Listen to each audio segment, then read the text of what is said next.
أما بعد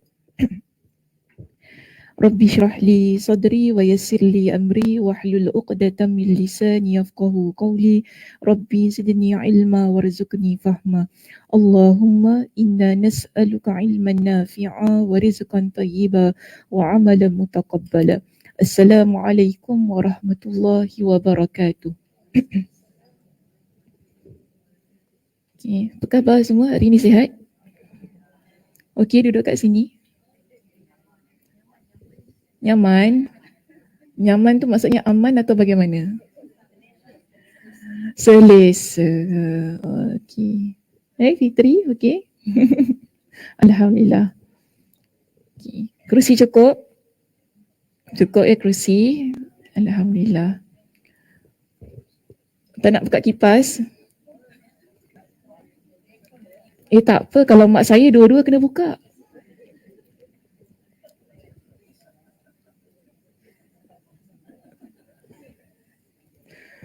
Kak Zah panas Kak Zah? Orang depan panas. Tapi jangan buka depan saya. Kalau mak saya dua-dua kena buka. Kalau tak dia kata panas. Aircon buka, kipas buka. Masa saya tidur rumah dia tu, yang lepas operation tu kan, hari-hari gaduh pasal aircon. Saya tutup, dia buka. Saya tutup kipas, dia on kipas. Saya tak tahulah, akhirnya tak tidur. Kulit tebal lain kulit biasa-biasa kan. Kulit saya tipis. Okey, saya punya suara hari ni tak berapa nak keluar sangat Mungkin dah hari yang ketiga dia pantulannya tak berapa serak-serak sikit. Okey, hari ni kita nak mulakan pengajian di muka surat berapa? 461. Pendek je ringkas je ni, setengah jam je baca. Mana jam? Tak nampak jam pula kat sini. Tak ada jam. Kalau kat situ kan jam tu dekat tengah-tengah, aku mesti nampak. Okey, muka surat 461, kita mulakan pengajian kita pagi ini. Topik kita yang ke-6. Bertajuk kehendak hamba berada di antara celaan dan pujian Allah. Kita ada dua subtopik yang dimuatkan bagi topik kita yang ke-6 di situ. Pertama sekali ialah tentang kehendak Allah dan kehendak hamba. Perenggan yang pertama di situ, Rabb yang maha berkehendak berhak memberikan perintah kepada hamba yang juga mempunyai kehendak. Jadi Rabb yang maha berkehendak, iaitu Allah Subhanahu Wa Taala, berhak memberikan perintah kepada hamba yang juga mempunyai kehendak. Allah Subhanahu Wa Taala, kita tahu antara sifat Allah inilah Allah Subhanahu Wa Taala berkehendak, ada iradah. Kita panggil iradah kalau untuk Allah. Ada kehendak dan maha berkehendak dan berhak untuk meletakkan kehendaknya ke atas diri hamba-hambanya. Dan kita juga sebagai seorang hamba memiliki banyak kehendak dalam kehidupan kita. Sila matikan segala macam bunyi.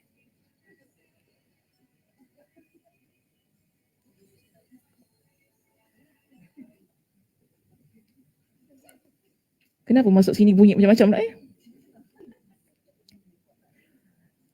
handphone silence, okay? Silence.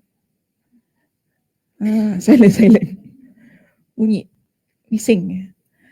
Okey, jadi Allah Subhanahu Wa Taala itu berkehendak, maha berkehendak, hamba juga ada banyak kehendak dalam kehidupan. Dalilnya kita lihat begini, Allah Subhanahu Wa Taala itu maha berkehendak ialah bila kita rujuk dalam surah Al-An'am ayat 125. Kak Su mana? Belum sihat lagi. Dia sakit apa? Stomach flu. Oh tahu, Mak Isa aku. Monitress. Semalam. Yelah, dia daripada hari Senin dia tak datang kuliah saya. Tu saya pelik. Bukan masuk hospital Okey. Baguslah macam tu. Jadi kawan kena ambil tahu tentang hal kawan Jangan tak kisah. Masuk sikit ni. Kadang-kadang kita kawan-kawan tu sakit buat bodoh je lah. Tak tahu sakit apa. Jangan macam itu. Kita kawan-kawan ni kan kena ambil tahu kenapa tak datang kuliah, sakit apa kan. Berapa hari kalau masuk hospital, ambil tahu. Jangan buat bodoh je. Ni adab adab sebagai teman. Okey, seterusnya tadi surah Al-An'am ayat 125. Allah Subhanahu wa taala berfirman di dalam ayat ini, Allah Subhanahu wa taala kata begini. فَمَنْ يُرِدِ اللَّهُ أَنْ يَهْدِيَهُ يَشْرَحْ صَدْرَهُ لِلْإِسْلَامِ. Dalam ayat ini kita dapati Allah menggunakan ungkapan kata yuridillah. Itu siapa yang Allah kehendaki. Okay? Siapa yang Allah kehendaki. Ayyahdiyahu, untuk memberikan kepada mereka itu dengan petunjuk. Yashrah sadrahu lil Islam. Allah Subhanahu wa taala akan melapangkan dadanya, iaitu membuka hatinya untuk menerima Islam. Dan dalam keadaan yang kedua juga kita dapati penggunaan lafaz yang sama dalam ayat yang sama, iaitu surah Al-An'am ayat 125. Allah Subhanahu wa taala berfirman, Allah kata, "Wa may yuridillahu ayyudillahu yaj'al sadrahu dayyiqan haraja ka'annama yas'adu fis sama' kadzalika yaj'alullahu ar-rijsa 'alal ladzina la yu'minun." Maksudnya, dan siapa yang Allah berkehendak ayyudillahu, untuk Allah sesatkan dia, yaj'al sadrahu, Allah akan jadikan dada dia itu dayyiqan haraja, sesak dan sempit, ka'annama yas'adu fis sama', seolah-olah dia hendak menaiki langit dengan keadaan yang susah payah. Jadi di dalam ayat ini kita dapati bahawa penggunaan lafaz yuridillah itu membuktikan kepada kita bahawa ini adalah sifat Allah. Allah Subhanahu wa taala memiliki sifat yang berkehendak. Bermakna begini, kalau Allah Subhanahu wa taala hendak kita ni menerima agama Islam dan jadi orang yang taat, patuh dalam agama ini, maka Allah akan berikan jalan yang seluas-luasnya dan selapang-lapangnya untuk kita. Tapi kalau Allah Subhanahu wa taala tidak mahu, tadi kata wa may yuridillah, siapa yang Allah Subhanahu wa taala nak sesatkan, maknanya Allah tak nak orang itu berada di atas jalannya, maka Allah Subhanahu wa taala akan susahkan jalan orang itu. Sesak, sempit, kan sukar untuk dia meraih jalan-jalan menuju Allah Subhanahu wa taala. Dan ini Allah Subhanahu wa taala berikan perumpamaannya. Allah kata apa? Ka'annama yas'adu fis sama', seolah-olah dia hendak menaiki langit. Kita boleh naik langit ke? Habis naik kapal terbang tu?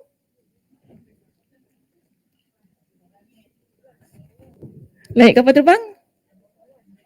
Oh, itu awan. Oh, itu bukan langit Masya Allah, tabarakallah. Pandai langit dengan awannya. Oh, itu awan. Langit atas lagi ya? Oh. Maknanya kita boleh naik awan, tak boleh naik langit. Habis orang naik bulan tu? Oh, naik bulan pakai lain. Roket. Okey, sekarang kita nampak gini Bayangkan kalau kita nak naik langit itu guna tangga. Tinggi lagi? Tak sampai. Susah ke senang? Susah. Susah untuk sampai. Tengok macam ni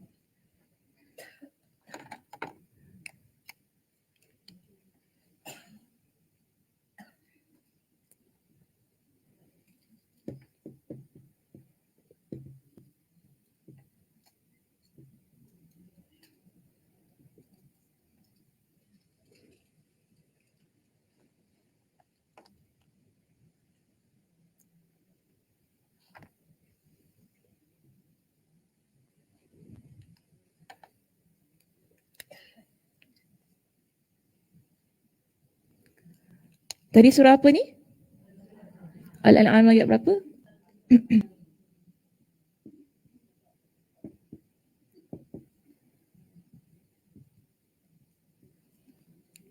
Surah Al-An'am ayat 125. Okey, baik. Dalam surah ini kita dapati bahawa Allah Subhanahu wa taala menggunakan ungkapan yurid. Yurid tadi maksudnya apa? Berkehendak. Sebelah sana nampak whiteboard saya? Oh, Masya Allah, tabarakallah. Baguslah Darul Gufran ni kan? Pujilah sikit. Ah, sedar orang yang duduk kat dalam kan? Sedar orang duduk yang kat dalam tu jaga tu. Bukan senang tau nak duduk dengar saya berbual ni. Okey, so kita lihat begini. Faman yuridillah, siapa yang Allah Subhanahu Wa Taala berkehendak, Allah Subhanahu Wa Taala berikan kepada dia dengan jalan yang seluas-luasnya. Kalau dia ni Allah Subhanahu Wa Taala hendak terima hidayah. Sekejap dia boleh tulis Arab, semua tulis Arab. Bila Allah Subhanahu Wa Taala hendak berikan kepada dia dengan hidayah, maka Allah Subhanahu Wa Taala luaskan jalan itu dengan seluas-luasnya untuk dia. Tapi kalau Allah Subhanahu Wa Taala nak sesatkan dia, maka tadi diberikan kepada kita dengan perumpamaan jalan itu dia akan jadi dayyiqan haraja. Maknanya jalan yang sempit, jalan yang sesak, susah untuk dia sampai, sebagaimana tangga kalau kita naik nak sampai ke langit. Di situasi-situasi yang begini, Allah Subhanahu Wa Taala berikan analoginya untuk menunjukkan kepada kita keadaan itu ialah keadaan atas kehendak Allah Subhanahu Wa Taala. Okey, baik, seterusnya kita lihat di sini. Jika Allah Subhanahu Wa Taala memberinya taufik. Taufik maksudnya apa?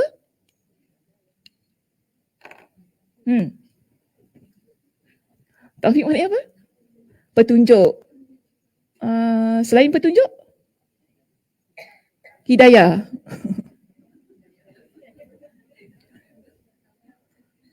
Selain daripada hidayah, petunjuk lah. Apa pula? Situ-situ juga petunjuk hidayah. Hidayah petunjuk, begitu ya. Apa beza taufik dan hidayah?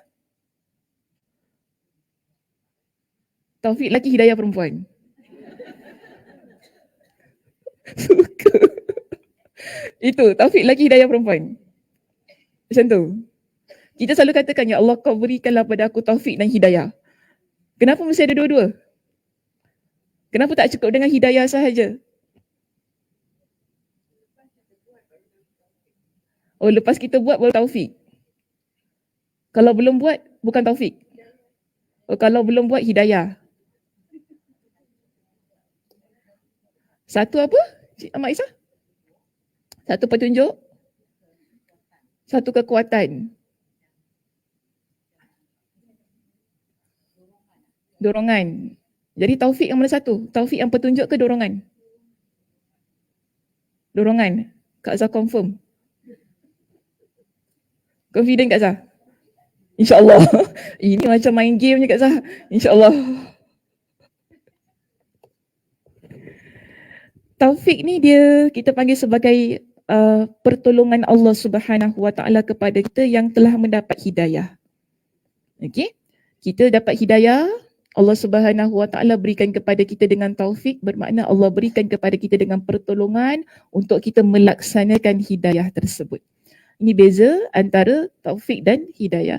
Jadi hidayah ni biasanya Allah Subhanahu Wa Taala berikan kepada kita dengan petunjuk mana yang betul, mana yang salah, kan?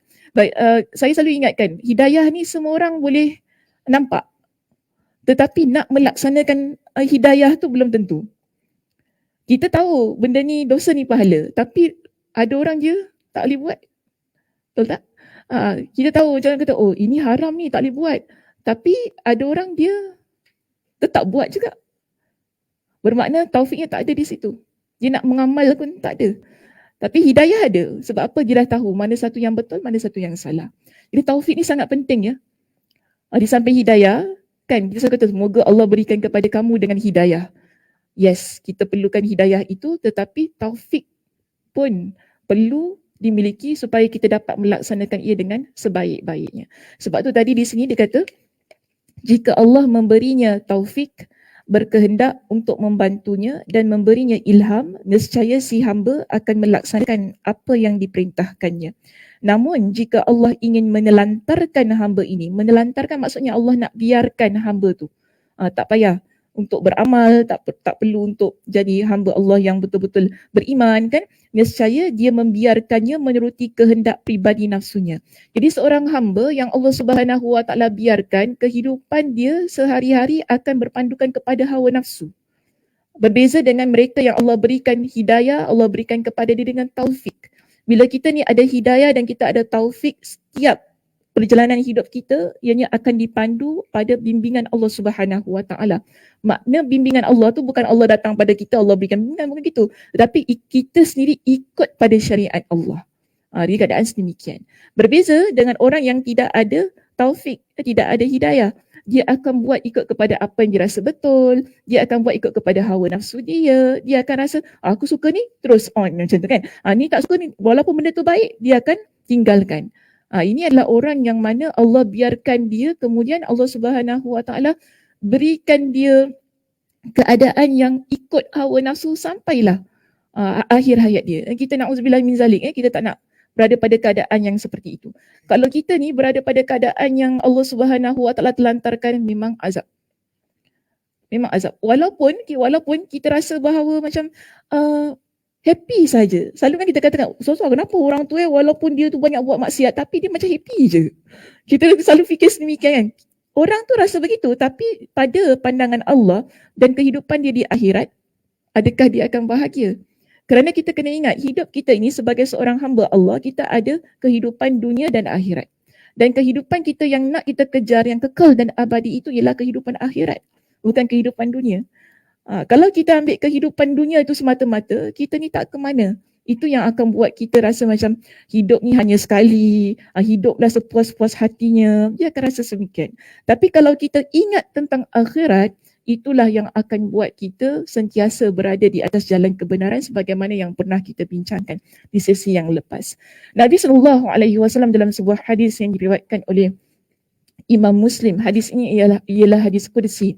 Allah Subhanahu Wa Taala berfirman dalam hadis Qudsi ini tentang keadaan orang yang Allah Subhanahu Wa Taala berikan bimbingan. Allah berikan kepada mereka dengan taufik dan hidayah.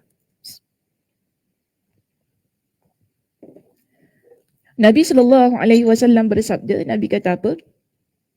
Orang ini, Allah Subhanahu Wa Taala berfirman, Allah kata,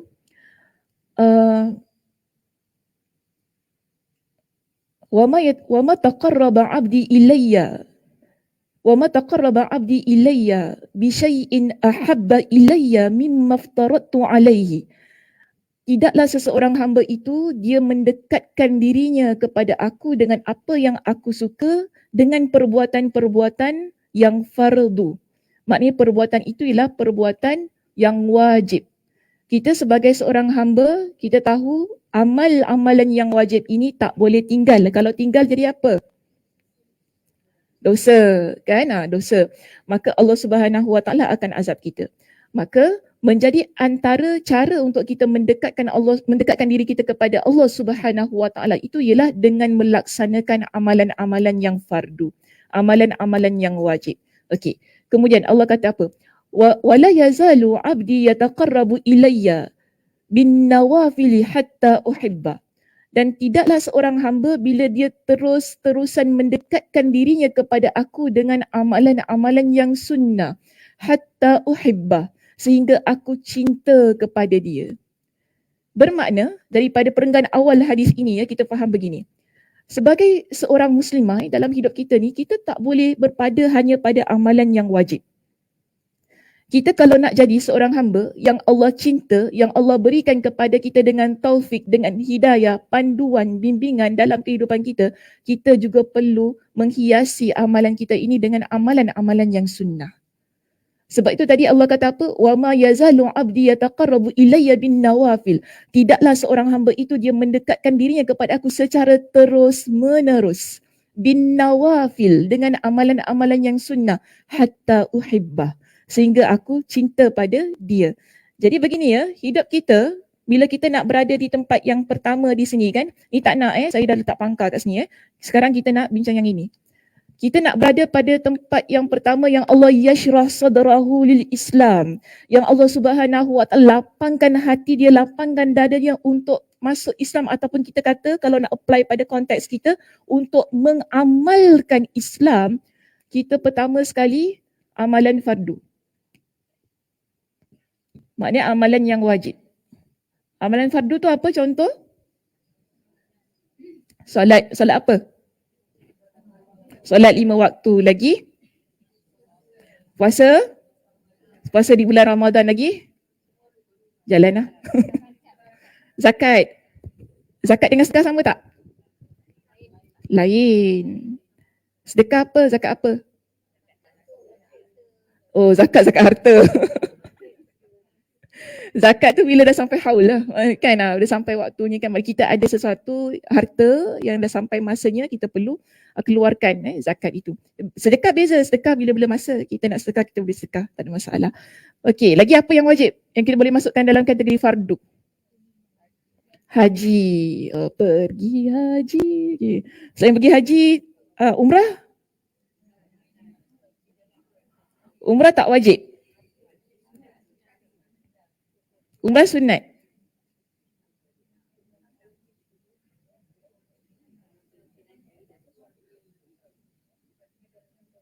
Haji dan umrah fardu. Lah pula. Apa dia? Kalau haji pergi umrah sekali. Memanglah. Ibadah umrah tu ada termasuk dalam haji kan? Okey, haji dan umrah. Okay. Betul lah tu, betul. Tapi umrah tu yang kalau kita tak buat haji, itu wajib ke tak? Sunat. Betul. Betul. Tak wajib. Taklah, tak wajib lah. Tak wajib pula. Kan? Okey, itu contoh lah ya. Contoh-contoh amalan fardu. Kalau yang ni, sunat? Dah sebut dah tadi. Kalau solat apa? Solat sunat rawatib lagi? Duha lagi? Tahajud, witir, itu semualah kita panggil sebagai solat sunat kita. Puasa sunat? Isnin Khamis lagi? Hari putih okay, hari merah tak ada. Betul, hari merah off. Okay. Lagi puasa apa? Puasa Arafah lagi? Okeylah, semualah puasa-puasa sunat yang disyariatkan dalam agama kita. Tadi saya sebut sedekah semua kan, perkara-perkara yang sunat itu. Baik, dia begini ya, kita nak dapatkan hidayah Allah bukan hanya berpada pada ini saja, tapi kita perlu lengkapkan dengan perkara sunat. Hamba yang Allah kata tadi kan, dia buat perkara-perkara sunat ini sampailah amalan fardu yang dilengkapkan dengan perkara sunat tersebut, dia mendapat kecintaan Allah Subhanahu Wa Taala. Ada beberapa perkara yang akan Allah Subhanahu Wa Taala berikan kepada orang yang telah mendapat kecintaan itu. Allah Subhanahu Wa Taala berfirman dalam hadis qudsi ini, Allah kata apa? Fa iza ahbabtuhu. Seorang hamba bila dia buat perkara yang fardu tadi, dia buat perkara yang sunat, sampailah aku cinta kepada dia. Fa iza ahbabtuhu, bila aku dah cinta kepada dia, kuntu sam'ahu allazi yasma'u bihi. Aku akan jadi pendengarannya yang dia gunakan untuk mendengar. Wa basarahu allazi yubsiru bihi. Aku akan menjadi pandangannya yang dia gunakan untuk memandang. Wa kuntu akan jadi yadahu allati yabtishu biha. Aku akan jadi tangannya yang dia gunakan untuk mengerjakan sesuatu. Wa rijlahu allati yamshi biha. Dan aku akan menjadi kakinya yang dia gunakan untuk berjalan.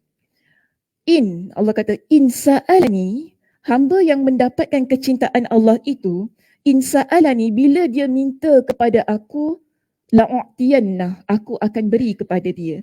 Wala in ista'adhani, kalau sekiranya dia minta perlindungan kepada aku, la'u'idhannah, maka akan aku berikan perlindungan itu kepada dia. Nampak ya? Orang yang Allah berikan kepada mereka dengan kecintaannya atas dasar amalan fardu dan amalan sunat yang dilakukan secara terus menerus demi meraih keredaan Allah Subhanahu Wa Taala itu tadi. Pertama, Allah Subhanahu Wa Taala kata orang ini akan pendengarannya akan menjadi pendengaran Allah Subhanahu Wa Taala.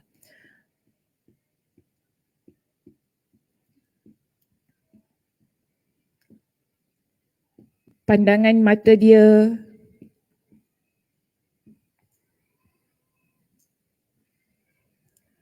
tangannya,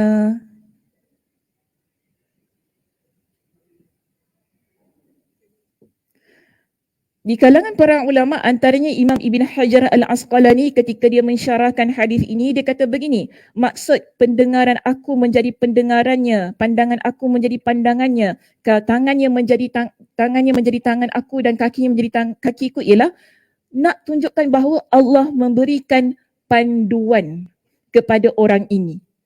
Bukan kita kata Allah masuk dalam diri kita, jangan salah faham pula. Aduh, nanti kan kata Allah tu meresap dalam diri saya. Bukan begitu maksudnya. Tapi nak kata Allah berikan kepada dia dengan taufik. Allah berikan kepada dia dengan bimbingan, petunjuk untuk dia buat perkara-perkara tersebut. Kerana apa? Selama ini, orang itu, dia melaksanakan amalan fardu, dia melaksanakan amalan-amalan yang sunat. Dengan kata lain, dia jaga pandangan dia. Dia jaga telinga dia. Kan? Kita ni ya muslimah, bila kita mengamalkan amalan-amalan yang sunat ini dan juga amalan-amalan yang fardu, kita akan sentiasa menjaga diri kita. Kita akan jaga pandangan mata kita. Kita akan jaga telinga kita. Maksudnya, kita kalau nak tengok apa-apa, kita akan nilai dulu. Patut tak saya tengok ni?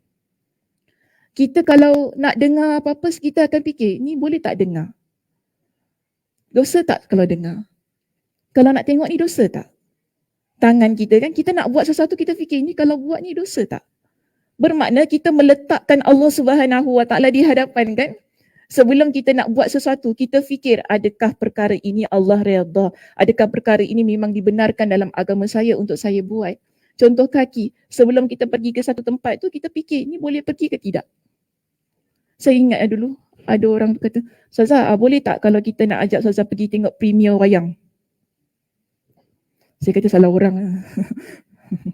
Salah orang. Saya kata dia ustaz lah. Ustaz, minta maaf saya tak tengok wayang. Daripada saya kecil sampai ke besar memang abah saya tak didik saya untuk masuk wayang. Bukan saya. Walaupun tengok kartun. Sebab tu TV kat rumah saya besar. TV rumah arwah abah saya tu besar. Kan? Sebesar-besar alam dia letak. Siap dia letak projektor. Tujuannya tak mendidik anak masuk kaki ke wayang. Nak tengok TV, tengok kat rumah. Tapi itu pun saya tak berapa minat sangat. Sebab bukan jiwa saya. Okeylah, kita ada pelbagai macam pendapat lah. Cuma bagi saya, ia bukan diri kita. Kita jaga diri kita kan. Kalau bukan kalau bukan ada kepentingan ke tak ada kepentingan di situ, perlulah nak tengok wayang buat apa. Tak ada keperluan. Kita letakkan diri kita pada tempat-tempat yang begini kan. Bagi saya, minta maaf mungkin ada di kalangan anda yang pergi konsert. Kalau boleh jangan pergi. Okay, jaga diri baik-baik. Okay, jangan pergi majlis-majlis yang melalaikan.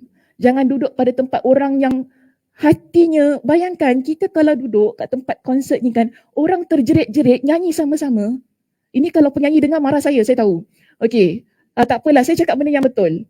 Kita bayangkan situasi itu jiwanya terbang tau. Terbang maksudnya lalai.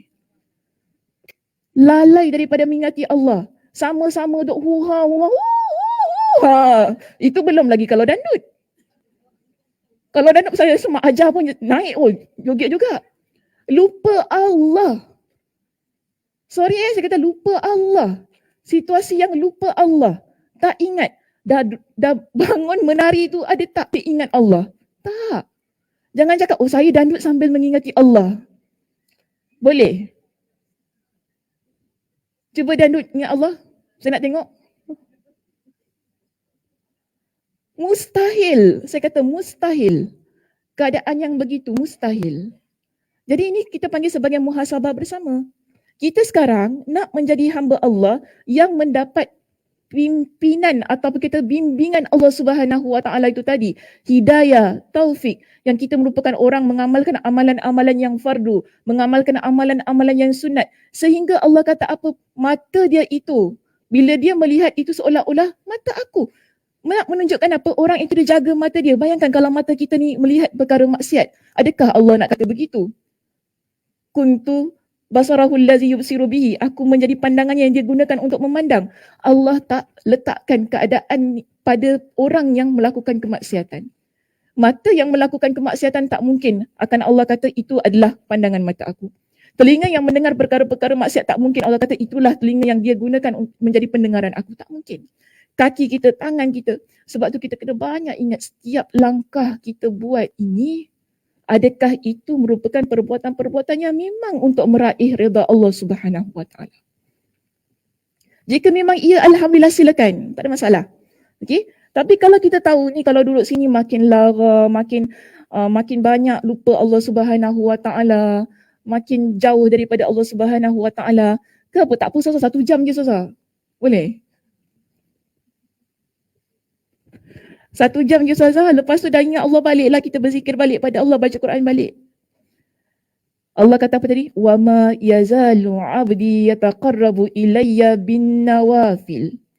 Keadaan hamba yang mendapat taufik, mendapat bimbingan Allah ini, dia adalah orang yang terus menerus, non-stop. Dia tak 1 jam buat maksiat, 1 jam lagi balik pada Allah. Dia bukan begitu. Okay? Terus menerus dia jadi orang yang taat pada Allah Subhanahu Wa Taala, pada amalan yang fardu dan juga amalan yang sunnah. Dia begitu keadaannya. Dia tak boleh, tak apa kita on and off. Ibadah dia tak ada on dan off ya. Ibadah ni dia mesti terus-terusan berjalan. Walaupun kita kata kadang-kadang dalam hidup kita ni, dia ada satu fatrah ataupun ada satu fasa yang kita jemukan. Betul tak? Ada orang, mungkin dia setiap hari dia baca Al-Quran, tapi kemudian ada 1-2 hari dia tak nak baca. Down, Allah. Healing sampai pagi ke?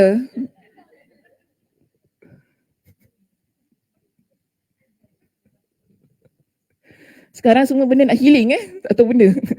Apa nak healing sangat tu. Padahal baca Quran tu lah healing tu. Healing apa maknanya? Nanti acik-acik tak tahu. Apa healing? Tak faham. Healing lah, konon-konon macam nak relax-relax kan. Chill. Itu ayat kita lah kan, masa kita remaja kita guna chill. Sekarang budak-budak sekarang guna healing. Jadi Umi nak healing lah, healing benda kalau nak aku. Healing benda kau. Healing sangat. Apa benda nak healing sangat? Baca Al-Quran tu lah healing. Cuma nak kata gini lah, ada kalanya kita beribadah ni, kita ada rasa penat kan. Ini untuk ibadah yang sunat ya, bukan ibadah yang wajib. Ibadah wajib tak boleh penat-penat hari ni penat lah, Sakinah kata boleh healing hari ni. Tak payahlah solat zuhur, aku healing hari ni. Tak ada. Solat zuhur kena on. Maksudnya mungkin ada orang kata hari ni macam tak larat nak buat duha. Macam tu kan. Itu okey saja. Lepas tu malam ni macam tak larat, sibuk kan tadi pagi dah busy. Malam ni tak habis lah 1 juzuk. Tak apa, tak ada masalah. Itu kira okey lah kan. Tapi bukan terus menerus. Bukan sampai 1 bulan, setahun, 2 tahun. Berapa tahun tak baca Quran? Dah 5 tahun tak baca Quran. Kenapa? Healing.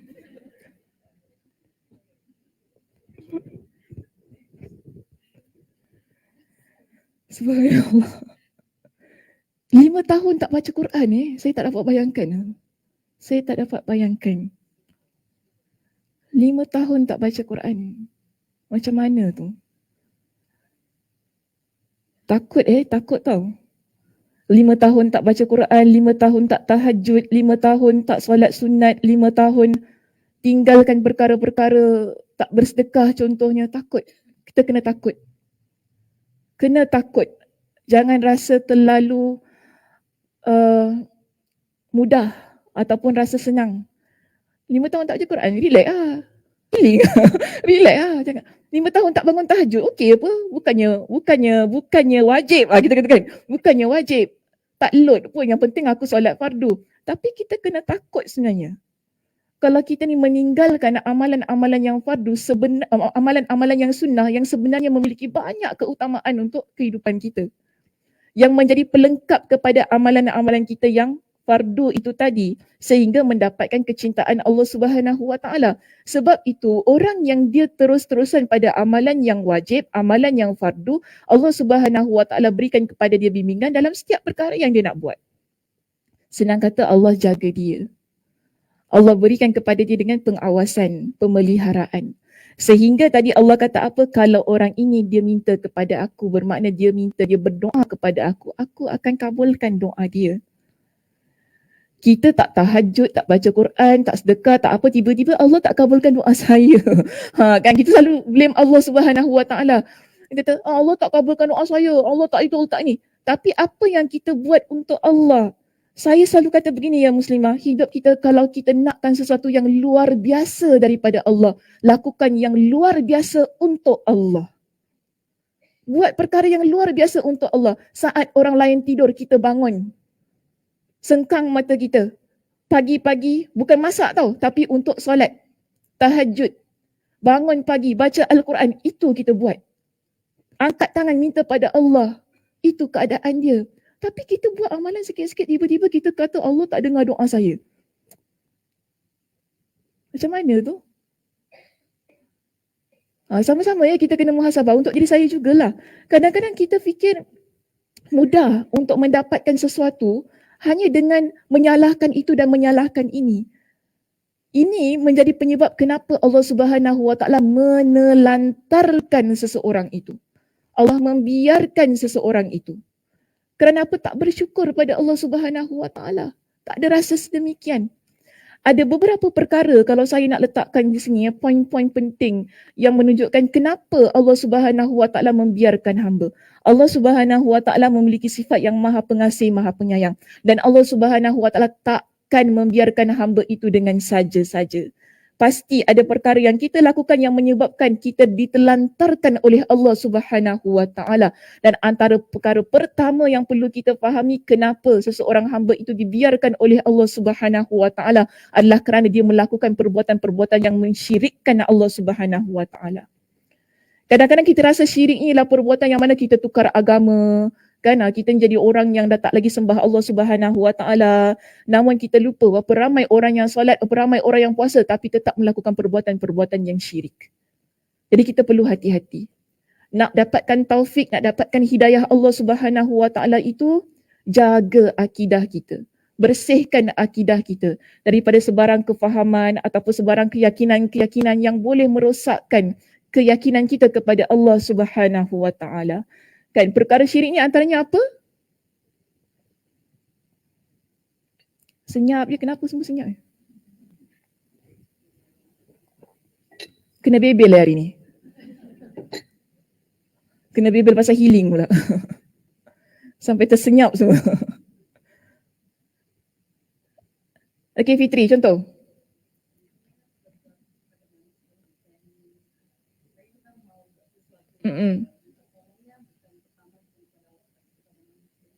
Minta tolong pertama bukan pada Allah tapi pada manusia. Maknanya tak bertawakal pada Allah Subhanahu Wa Taala. Okey, boleh? Bermakna di situ kita ni tak rasa bahawa kita perlukan Allah Subhanahu Wa Taala. Kita rasa oranglah yang boleh tolong kita. Orang ni kalau tak ada orang ni macam mana saya nak survive? Dia macam tu keadaannya. Okay, ini boleh masukkan kepada perbuatan-perbuatan ataupun keyakinan-keyakinan yang mensyirikkan Allah Subhanahu Wa Taala. Jadi hati-hati tentang hal-hal yang demikian. Contoh kan syirik pada contoh syirik kita makan ubat contoh. Ni perkara-perkara yang boleh termasuk kan. Dia kata sebab obat ni lah saya baik. Orang kata kau minum ikan haruan. Kau minum ikan haruan. Dulu aku operation minum ikan haruan berbotol-botol. Baik. Ni mana akidah? Dalam hati saya ni akidah apa? Okey lah, benefits of the haruan tu kan. So kita faham lah tentu. Tapi kalau kita meletakkan, kalau tak minum haruan tu tak baik. Ni jadi masalah. Tak boleh. Kita kalau tak minum ni nanti lambat baik.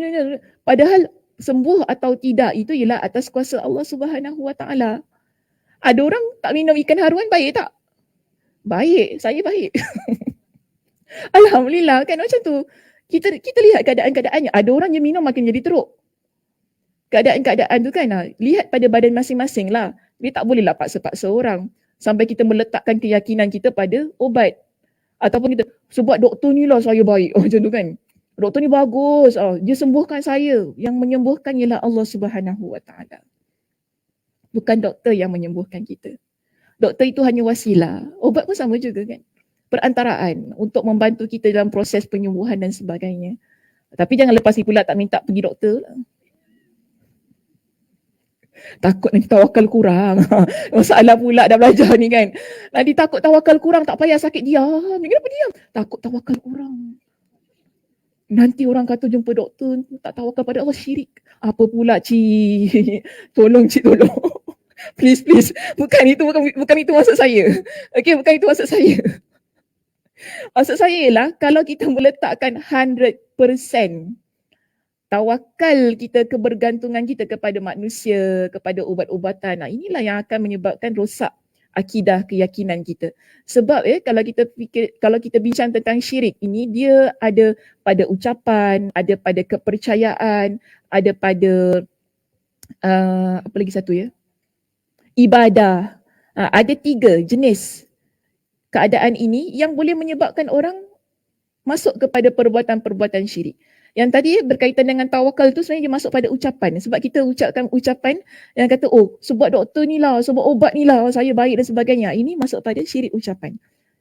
Kalau syirik keyakinan ni biasanya dia kalau yang paling besar lah, kita kata dia keluar daripada agama lah. Itu syirik keyakinan. Tapi kalau kita yang dah sedia Muslim tapi kemudian buat perkara-perkara syirik kan, pakai tangkar, jumpa bomoh dan sebagainya, perkara-perkara ini boleh merosakkan akidah. Sebab apa? Kita percaya kepada kuasa dan perkara-perkara ajaib lah yang ada pada bomoh itu. Ingat ya, kita percaya tak percaya jangan jumpa bomoh. Nabi kata apa? Man ata'arrafan fasa'alahu an syai'in lam tuqbal lahu salatan arba'ina laylah. Hadis riwayat Imam Muslim. Orang yang mana dia jumpa dengan seorang tukang ramal, jumpa bomoh dan yang sewaktu dengannya lah kita kata. Orang yang begini dia tanya sesuatu kepada orang-orang tersebut. Kemudian dia tak percaya. Apa yang berlaku? Solatnya tak diterima 40 hari. Nak solat bukan mudah tau. Perjuangan, lagi-lagi nak bangun subuh. Perjuangan. Bayangkan macam tu je. Itu kalau bertaubat, kalau tak bertaubat. Itu tak percaya. Kalau percaya, faham tak jumpa bomoh tapi tak percaya? Macam mana tu?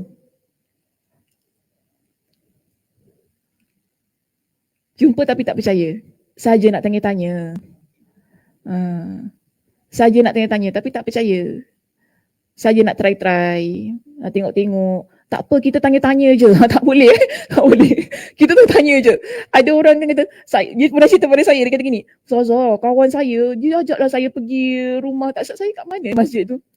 Masjid Al-Mutakin ke apalah kakak tu cerita. Dia kata, bawa saya pergi rumah orang tu, lepas tu masuk kain kuning dalam rumah dia kan. Saya dah terperangkap dalam rumah tu. Macam mana? Itu tak sengaja lah kita kata. Bukan disengajakan. Tetapi yang Nabi kata, yang 40 hari tak diterima tu, ialah bila dia sengaja tanya. Sengaja tanya. Kan? Ni, lu tengok tangan gua ni bila gua mati.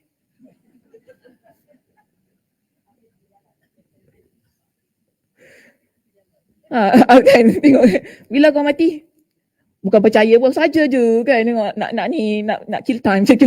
Nak habiskan masa, tengok ini besok lalu mati. Besok kau mati apa lalu bodoh. Tak pasal-pasal cakap dia bodoh. Apa lalu bodoh lah, takkan kau mati besok. Apalah, tak percaya. Tapi dia sengaja tak tadi datang tanya. Sengaja datang tanya. Tak boleh. Seharusnya awal tu tak boleh tanya langsung. Tak boleh duduk langsung mendapatkan perkhidmatan dia. Jadi dalam keadaan tu kita kata, tapi saya tak percaya pun Ustazah dia cakap gitu. Betul lah, kita tak percaya. Namun Nabi SAW larang. Dalam hadis yang lain Nabi kata apa? Wala taqtul kuhan. Nabi kata, jangan kalian datangi tukang ramal, tukang bomoh, dukun dan sebagainya. Jangan. Sebab apa? Dia ni seperti semut hitam yang merayap. Perkara syirik seperti semut hitam yang merayap. Di tempat yang gelap kita tak nampak. Dia ada pada diri orang yang melakukan perbuatan tersebut tapi dia tak perasan. Dan lama-lama akhirnya akan memakan diri sendiri. Jadi perlu hati-hati tentang hal ini. Namun kalau orang itu percaya, Nabi kata apa? Orang yang mana dia percaya, fasaddaqahu, dalam hadis riwayat Imam Ahmad, Nabi kata apa? Man ata arrafan aw kahinan fasaddaqahu. Siapa yang datang jumpa bomo, tukang ramal, kemudian fasaddaqa, dia percaya apa yang disebutkan oleh orang-orang ini, orang tersebut dia telah kufur ke atas apa yang diturunkan pada Nabi SAW. Bermakna keyakinannya bukan pada Allah, keyakinannya pada orang yang meramal itu tadi. Sebab peramalan ini biasanya berkaitan dengan takdir kita.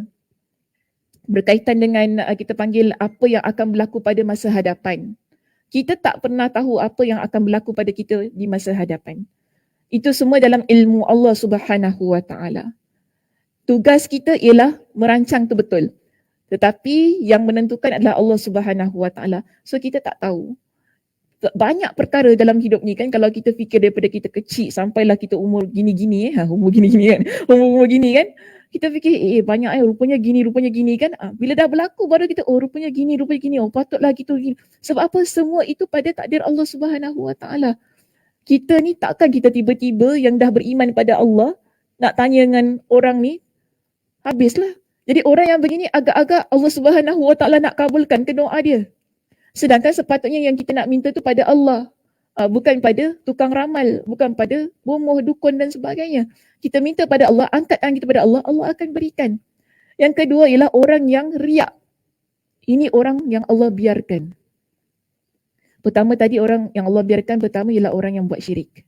Kedua ialah orang yang melakukan hal-hal riak dalam amalan dia. Hal riak ni maksudnya macam mana?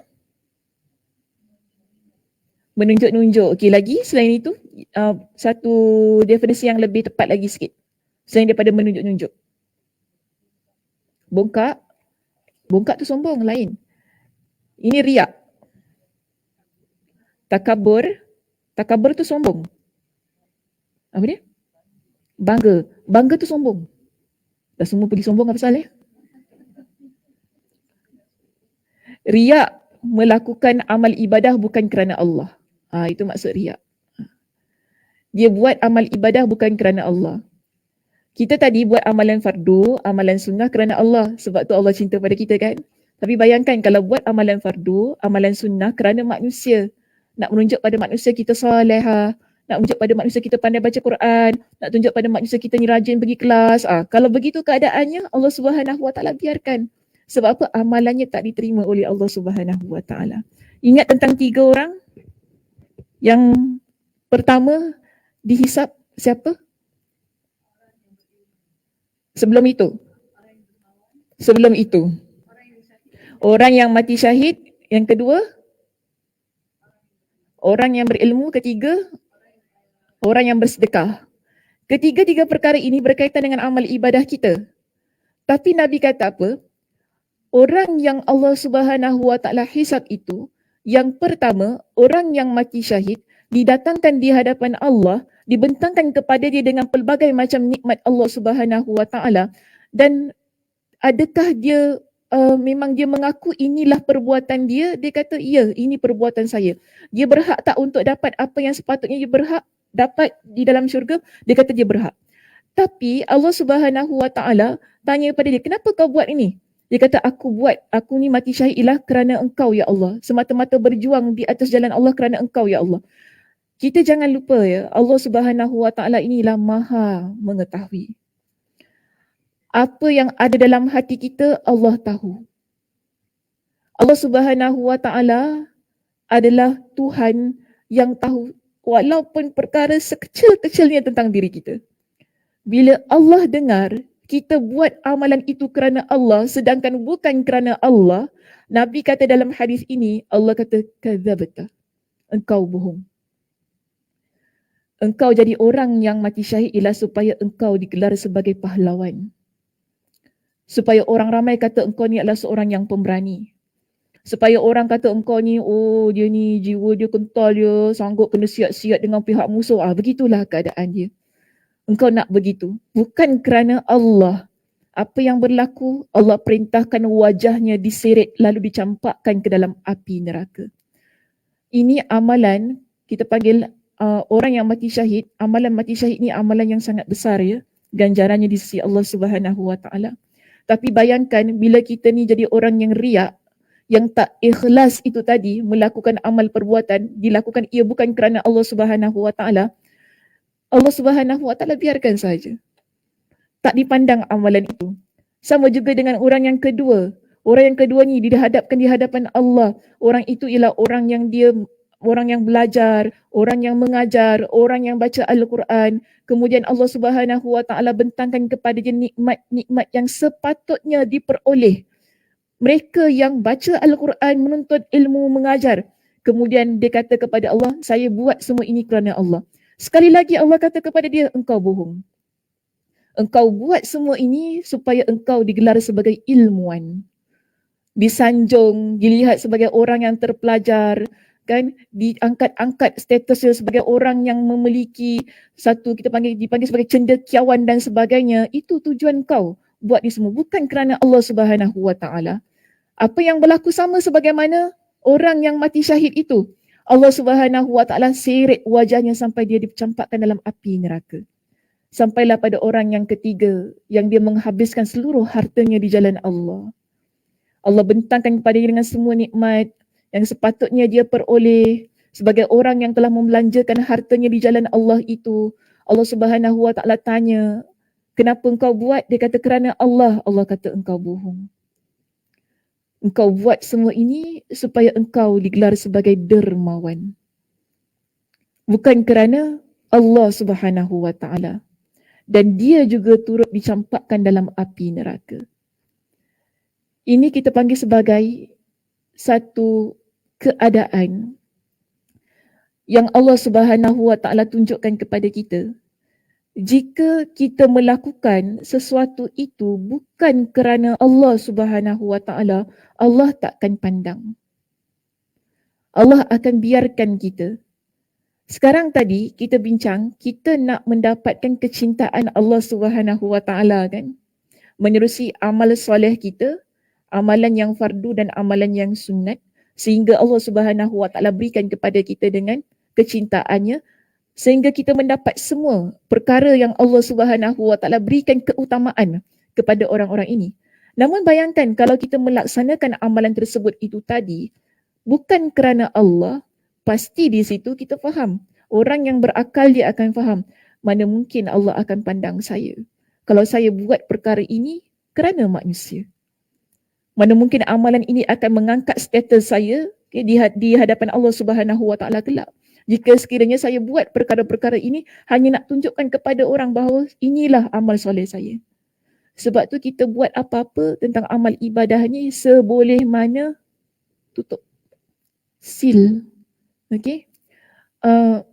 Ada amalan yang boleh kita tunjukkan, tapi ada amalan bagi saya sebaik-baiknya ditutup serapat-rapatnya biar antara kita dengan Allah Subhanahu Wa Taala. Kalau kita ni memang ahli sedekah, kita tutup amalan itu. Jangan dibiarkan berada pada pengetahuan orang. Sebab kita ada buat banyak amalan. Kita solat, kita puasa, kan, kita jadi orang yang baca Al-Quran. Mungkin kita rasa kita nak motivate orang dengan bacaan Al-Quran. Okay, yes, tak apa. Itu kita tunjuk pada orang, tak apalah, mudah-mudahan Allah Subhanahu Wa Taala buka hati mereka ini supaya mereka pun nak baca Al-Quran. Itu tak ada apa-apa, tak ada masalah. Kita pun dapat pahala. Sebab Nabi kata apa? Seseorang yang menunjukkan kebaikan pada orang lain, bila orang itu buat sama sebagaimana yang dia buat, maka dia akan mendapat pahala sama sebagaimana orang itu tanpa kurang sedikit pun. Kita akan dapat sama pahala dengan kawan kita yang buat bila kita tunjukkan kebaikan itu. Yes, itu patut. Tapi ada amalan yang kita seal. Okay? Kita tutup rapat-rapat. Jangan orang tahu, biar antara kita dengan Allah Subhanahu Wa Taala. Tapi kalau daripada A sampai Z kita beramal, kita tunjuk pada orang, susahlah. Maknanya tak ada satu pun yang menjadi antara kita dengan Allah. Yang tak menjadi rahsia kita dengan Allah. Tak ada satu pun. Itu susahlah. Sebab apa? Kita nak supaya amalan yang kita sembunyikan itulah nanti, ia merupakan amalan yang sangat istimewa yang akan menjadi syafaat untuk kita. Sebab kita tak pernah tahu bagaimana keadaan kita di akhirat kelak. Belum tentu ada orang yang akan boleh beri syafaat pada kita. Jadi antaranya ialah Al-Quran dan puasa. Ini amalan, dua amalan yang boleh memberikan syafaat kepada kita. Okay, Al-Quran dan puasa. Baca Al-Quran, nanti di akhirat kelak Al-Quran akan datang. Dia kata, beritahu pada Allah, wahai Allah, orang ini dia bersengkang mata baca aku. Berikan syafaat pada dia, dia minta pada Allah. Sama juga dengan puasa. Orang ini dia berpuasa. Dia berpuasa maknanya dia buat amalan itu kan ya Allah. Dia lapar dan dahaga kerana engkau ya Allah. Dia akan datang untuk bantu kita. Sebab tu bayangkan kalau amalan itu kita gembar-gemburkan. Semua amalan kita gembar-gemburkan. Apa yang ada menjadi pengetahuan antara kita dengan Allah Subhanahu Wa Taala? Tak ada. Tadi saya katakan, nak sesuatu yang luar biasa dari Allah, buat sesuatu yang luar biasa untuk Allah. Yang luar biasa itu kita sembunyikan. Agar tidak menjadi sesuatu yang diiklankan, ditontonkan pada orang ramai. Supaya dia eksklusif antara kita dengan Allah Subhanahu Wa Taala. Okey, itu yang kedua. Yang ketiga ialah sombong. Daripada tadi ramai orang duk sebut bangga, sombong, semua kan. Ini adalah amalan yang mana akan buat kita ditelantarkan oleh Allah Subhanahu Wa Taala. Pertama tadi apa saya sebut? Syirik. Kedua, riak. Ketiga sekarang, sombong.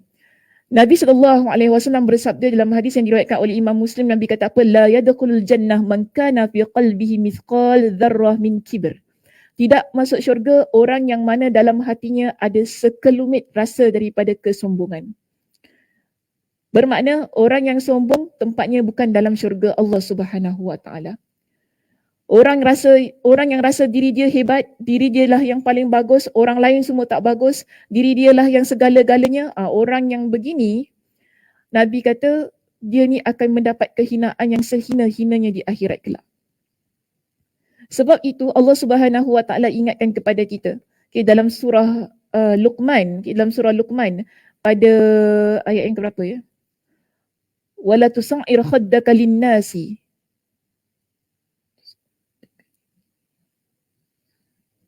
Sekejap ya, so saya tak ingat ayat tu. Siapa ingat? Bacakan. Wala tusa'ir khaddaka lin-nasi wala tamshi fil ardi maraha. Surah Luqman ayat 18. Dalam surah Luqman pada ayat yang ke-18, Allah Subhanahu Wa Taala berfirman, Allah ingatkan kepada kita, janganlah engkau memalingkan mukamu kerana memandang rendah kepada manusia. Ini maksud wala tusa'ir khaddak. Jangan palingkan pipi kita ni. Kita kalau duduk-duduk dengan kawan-kawan ke ramai-ramai ni dalam majlis, dalam jemputan ke apa-apa, jumpa saudara mara, jangan sesekali kita palingkan wajah kita. Walaupun kita tahu kita ni adalah musuh 7 keturunan dengan dia. Usaha manis wajah tak apa. Dia kalau nak paling muka itu dia. Okey, itu dia tak apa. Saya tahu bukan mudah ya. Kita dah sakit hati tau ni sekarang tau. Bukan mudah. Tapi kita dah belajar. Bila kita dah belajar ni, kita ada satu usaha untuk mengaplikasikan semua yang kita belajar. Kalau dia nak paling muka, itu biar dia. Kita lah sebab kita belajar, tak boleh. Allah larang. Wala tusa'ir khaddaka linnas, jangan engkau memalingkan wajah engkau kepada manusia kerana engkau sombong. Wala tamshi fil ardi maraha, dan jangan engkau jalan di atas muka bumi ini dengan penuh kebanggaan. Satu, Allah sentuh tentang wajah kita. Dua, Allah sebut tentang langkah kita, step kita ni. Jalan, jangan jalan sombong. Kalau duduk dengan orang ramai, wajah ni jangan sombong. Ya, ada ke? Ada orang muka sombong? Nanti marah pula orang. Yelah, ada orang muka garang kan. Orang takutnya. Tengok pun macam singa. Tapi dia tak sombong. Macam tu. Dia orang kalau kena, baik rupanya dia macam tu kan. Takkan dengan semua orang nak senyum macam tak? Senyum. Kat MRT something wrong. Kat MRT. Tak kena lah, okay, tak kena. Maksud kita macam kalau dalam keramaian yang kita kenal lah kan. Contoh dalam kuliah macam ini, semua kenal orang sebelah, kenal lah. Gitu senyum lah, tak apalah. Kalau dalam MRT janganlah pula kan. Mentang-mentang nak aplikasikan ayat Quran. Naik MRT senyum. Jalan, ya Allah kenapa kau? Orang tengok weirdnya adik ni lah, kenapa senyum. Lepas tu ada pula Pak Haji senyum kita balik. Dah marah. Betul tak? Dah marah. Padahal kita yang cari pasal. Dah marah. Gatal Pak Haji tu senyum balik kat kita. Ya Allah itu. Kita je pasal. Dan kita marah Pak Haji tu, kesian Pak Haji tu. Dah awak senyum kat saya senyum balik kat awak je. Dah awak cakap saya gatal lah pula. Kan banyak masalah kita ni orang perempuan. Banyak benda nak kena jaga kan dalam hidup ni. Maknanya ikut tempat lah ya, ikut tempat dan keadaan. Jangan kita ni sebab kita sombong, nampak orang tengok dia macam, tak kelas lah, bawa beg apa? Bawa beg gas je. Ya, aku pakai beg LV apa? Tak pandang orang. Kan? Macam tu. Tengok orang tengok mata sipit je. Apa kelas orang ni? Jangan macam tu. Kita nampak siapa pun orang ni kan, dia bertudung, dia tak bertudung, dia tutup aurat ataupun tidak tutup aurat. Jangan pandang rendah pada orang lain. Kadang-kadang kita masalah gini ya Muslimah. Ini yang kadang-kadang kita lupa. Kadang-kadang kita dah rasa kita bagus, kita belajar, kita tahu banyak perkara, tudung kita labur, baju kita ni menutup aurat, kita sombong dengan orang lain. Kita pandang rendah dengan Muslimah yang tak tutup aurat. Kan, dosa, ahli maksiat. Macam gitu sekali kita. Ya Allah, ya Tuhanku, jangan macam tu. Sebab kita kena ingat, sebelum kita jadi macam ini, mungkin dulu kita macam tu. Betul tak? Sebelum kita jadi orang yang soleha, yang tutup aurat dengan baik, kan? Mungkin kita dulu macam itu. Kita lupa asal usul kita tu. Sampaikan bila dah jadi macam ni, kita sombong. Kita rasa, orang ni ahli maksiat, tak suka. Lepas tu sindir-sindir dekat FB. Kan? Saya dulu saya ingat, saya sikit lagi nak gaduh dekat Facebook. Sikit lagi. Kalau bukan saya ni ustazah, memang dah gaduh dah. Sebab apa? Kita geram, kita baca dia punya status tu kan yang menyindir-nyindir orang yang ni lah, yang tak pakai tudung labur. Saya pakai tudung labur, saya kata. Saya memang tak pernah pakai tudung pendek. Tapi kita tak boleh nak pandang rendah pada orang yang mungkin dia pakai turban. Kan? Walaupun kita tahu benda tu salah. Sebab dakwah ni dia ada pelbagai macam cara. Kalau kita yang dah sedia baik ini, kita tunjukkan akhlak yang tak baik kepada orang yang baru nak jadi baik, orang akan nampak, buat apa aku jadi baik je macam dia. Orang akan jauh daripada kebaikan. Jadi kita kena jaga lidah kita, jaga kita punya rasa proud tau. Ini kita panggil rasa proud dalam hati kita. Kadang-kadang kita dah baik, kita rasa proud pada diri kita. Aku bagus, aku baik, aku soleha, tudung aku besar, baju aku labur. Kita rasa begitu. Ini masalahnya. So ini yang Allah Subhanahu Wa Taala ingatkan. Jangan engkau palingkan wajah engkau pada orang kerana kesombongan. Nampak orang sikit-sikit macam itu dah sudah. Kita nampak mungkin orang tu baru berjinak-jinak nak pakai tudung. Dia pakai tudung ikat gitu dah. Alhamdulillah, kita kata, bagus. Kita raikan. Dia kata, aku tak duduk dengan orang pakai turban. Memanglah macam tu kan. Kadang-kadang ayat kita jahat. Aku tak duduk dengan orang macam ini. Gitu, apa tu, tak panas ke? Kalau boleh kita nak tutup-tutup lah, bagus ni kan. Dia kata, saya hampir-hampir saya bertekak dengan seseorang tu dekat status FB dia. Sebab ayat dia sangat biadab. Sebenarnya kan? Sangat biadab. Kita rasa kita terlampau baik sampai kita memandang rendah orang lain dan kita rasa ahli syurga pula. Kalau kita ni rasa kita ahli syurga, itu sombong. Padahal tadi Nabi kata apa? Orang yang sombong tak masuk syurga. Jadi jangan berangan. Jangan berangan.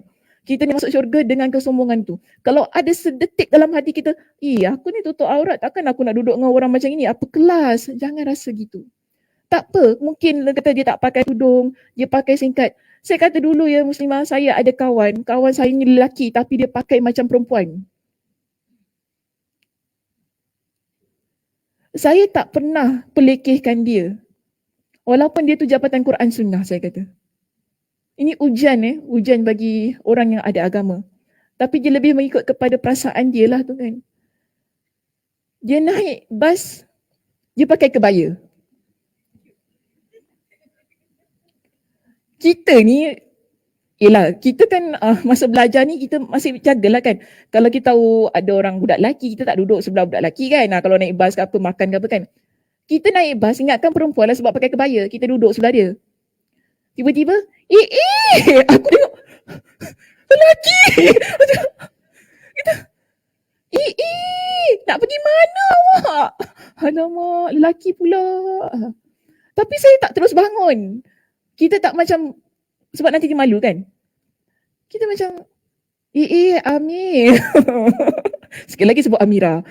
Amir. Nak pergi mana? Saya kata, nak pergi ni, nak pergi, adalah dia sebut nama satu shopping mall tu. Saya kata, okey. Kalau ikutkan saya punya perangai, saya bangun daripada Kan? Sebab kita tak boleh duduk sebelah orang lelaki kan. Kita dah tahu dia lelaki. Melainkan kalau kita tak tahu dia lelaki. Tapi kerana apa? Kita tak nak dia rasa kita ni pelekehkan dia. Kita tak nak dia rasa bahawa kita ni jadi orang yang memandang rendah pada dia. Sebab dia pernah kata gini, dia kata, orang yang kutuk aku, orang tu lah yang masuk neraka. Oh, dia confirm dia masuk syurga. Tapi daripada kata-kata dia, saya cuba fikir tau, kenapa dia cakap gitu? Kenapa dia cakap gitu?